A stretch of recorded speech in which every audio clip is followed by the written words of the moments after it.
እነዚህን ምልክቶች ሳታውቁ ቁርአንን አስተካክዬ ማንበብ እችላለሁ ማለት ፈጽሞ የማይታሰብ ነገር ነው። ቁርአንን በትክክል ለማንበብ እነዚህን በየአንቀጹ በተደጋጋሚ የምናገኛቸውን ምልክቶች ማወቅ ይቅር የማይባል ግዴታ ነው። በዛሬው ቪዲዮ እነዚህን ምልክቶች ቀላል በሆነ መልኩ አንድ በአንድ ከነ ምሳሌያቸው የምናይ ይሆናል። ለቻናሌ አዲስ ከሆናችሁ ሰብስክራይብ እንድታደርጉ በአክብሮት እየጋበዝኩኝ ቀጥታ ወደ ምልክቶቹ እናልፋለን። እነዚህ ከላይ በኩል ያሉት ቁርአን ውስጥ የምናገኛቸው ሁሉም የተንዊን አይነቶች ናቸው። ተንዊን ማለት በአጭሩ የአንድ ቃል መጨረሻ ላይ የሚጨመር ን የሚል ድምጽ ማለት ነው። ለምሳሌ ሙሐመድ የሚለው ላይ ሙሐመዱን፣ አህመድ የሚለው ላይ አህመዱን የሚል ድምጽ መጨመር ማለት ነው። ታዲያ ቁርአን ውስጥ ሶስት አይነት የተንዊን አይነቶች አሉ፣ ፈትሐተይን፣ ከስረተይንና ضመተይን። ሆኖም እያንዳንዳቸው ቁርአን ውስጥ ሶስት አይነት አቀማመጥ አላቸው። አንድ በአንድ እናያቸዋለን። ከፈትሐተይን እንጀምራለን። የመጀመሪያው እነዚህ ተነባብረው ያሉት ሁለቱም የፈትሐ ምልክቶች እኩል በኩል ተቀምጠው ካገኘናቸው ን የሚለውን ድምጽ በግልጽ ማንበብ ወይም ማውጣት ይኖርብናል ማለት ነው። ይህ አይነቱ አነባብ ኢዝሃር ተብሎ ይጠራል።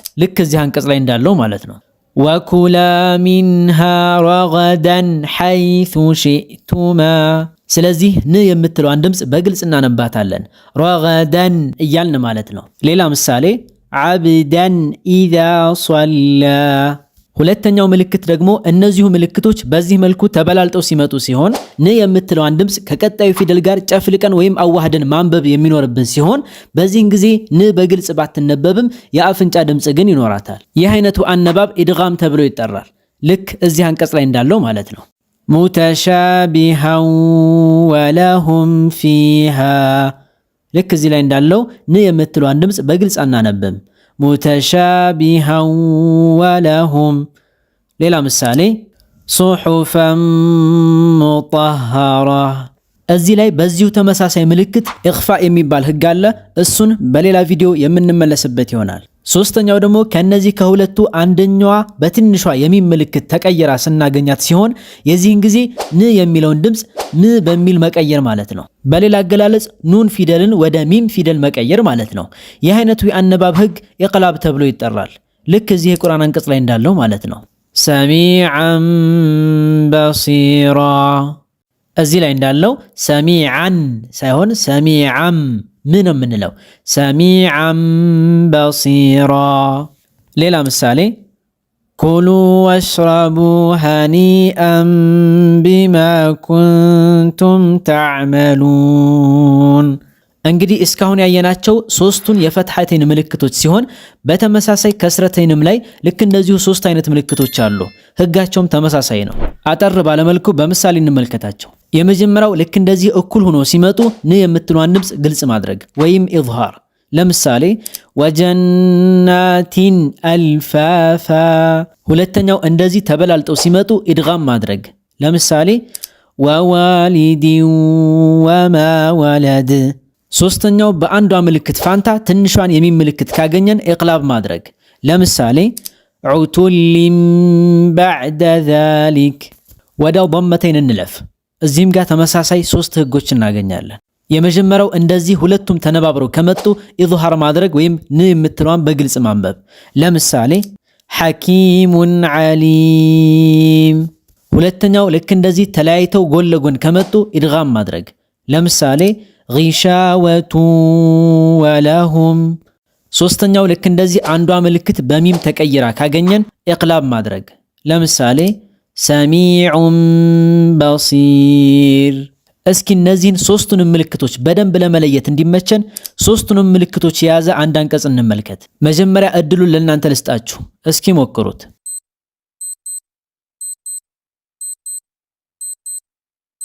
ሱሙን ቡክሙን ዑምዩን ፈሁም ላ የርጅዑን።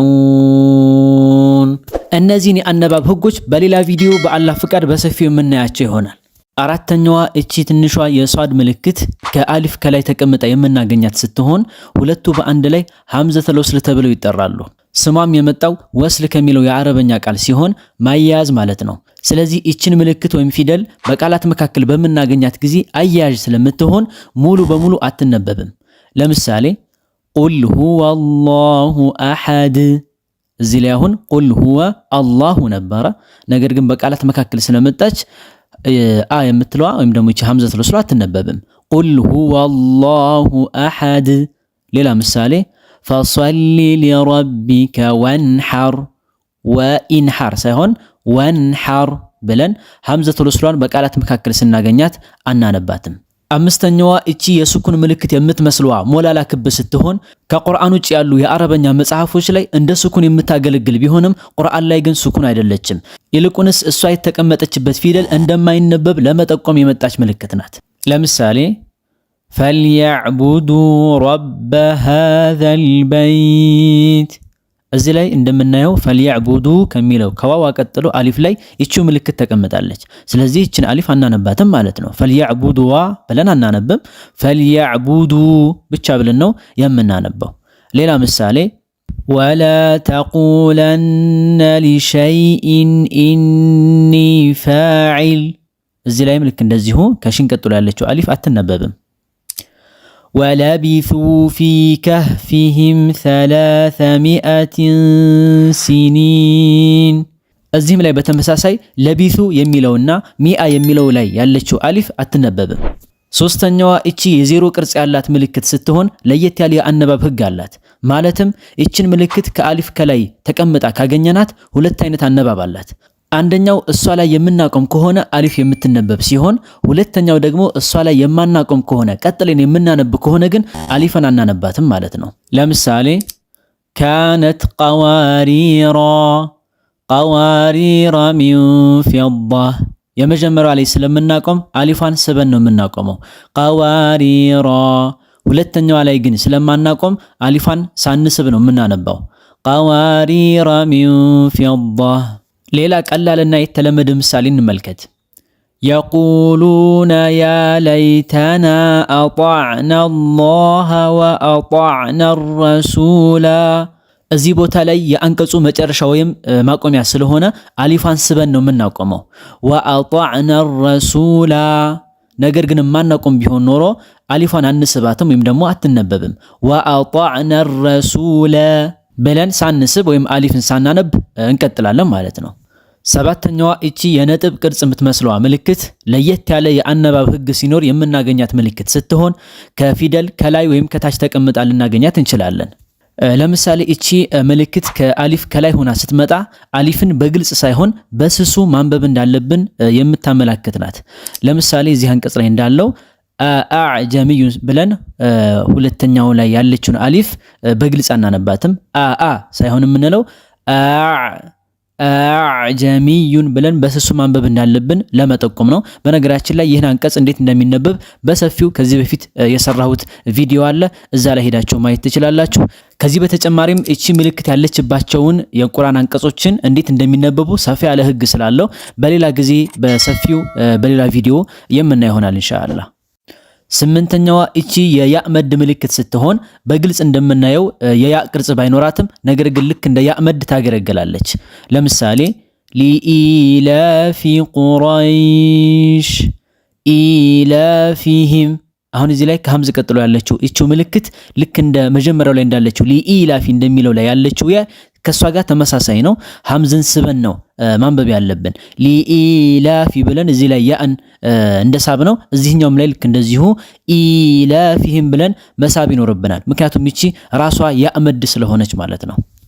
ዘጠነኛዋ እቺ የኑን ፊደል ቅርጽ ያላት ምልክት ስትሆን ከአንድ ቃል ከላይ ተጨምራ እናገኛታለን። የዚህን ጊዜ ቃሉ ላይ ኑን ፊደል በግልጽ ተካቶ ባናገኝም ነገር ግን ኑን እንዳለ አስበን እንድናነብ የምታመለክት ናት። ለምሳሌ ወከዛሊከ ኑንጂል ሙእሚኒን አሁን እዚህ ላይ ኑንጂ ብለን ንን ጨምረን እንድናነብ ያደረገችን ይቺ ኑን ምልክት ናት። ነገር ግን በግልጽ ካየነው ግን ኑጂ ብለን መሃል ላይ ኑን ፊደል የለም። ነገር ግን ኑን እንዳለ አስበን እናነባለን። ኑንጂ ወከዛሊከ ኑንጂል ሙእሚኒን። አስረኛዋና የመጨረሻዋ ምልክት እቺ የሲን ምልክት ስትሆን ሁለት አይነት አመጣጥ አላት። አንደኛው ከሷድ ከላይ ተቀምጣ የምትመጣ ሲሆን የዚህን ጊዜ ከሷድ ይልቅ በሲን ማንበቡ የተሻለ ነው የሚል መልእክት አላት። ለምሳሌ ወላሁ የቅቢዱ ወየብሱጡ እዚህ ላይ በሲን ማንበቡ የተሻለ ነው ከሷድ ይልቅ ማለት ነው። ወየብሱጡ። ሌላ ምሳሌ ፊል ኸልቂ በስጣህ ሲን ነው የምናደርገው ሷድ ሳይሆን ማለት ነው። ሆኖም ከሷድ ከስር ተቀምጣ ካገኘናት ግን በሁለቱም ማንበብ እንችላለን። ከፈለግን በሷድ ከፈለግን በሲን። ነገር ግን በሷድ ማንበቡ በብዛት የተለመደና የታወቀ ነው። ለምሳሌ አም ሁሙል ሙሰይጢሩን በዚህ መልኩ በሷድ ማንበብ እንችላለን። አሊያም ደግሞ በሲን ማንበብ እንችላለን። አም ሁሙል ሙሰይጢሩን። መርሐባ። እንግዲህ የዛሬው ቪዲዮአችን ይሄን ይመስል ነበር። በጣም በርካታ ጥቅሞች እንዳገኛችሁበት ተስፋ አደርጋለሁኝ። ለሌሎችም በርካታ ወንድምና እህቶች ይህ ትምህርት እንዲደርሳቸው ቪዲዮውን ላይክ እና ሼር ማድረግ እንዳይረሳ።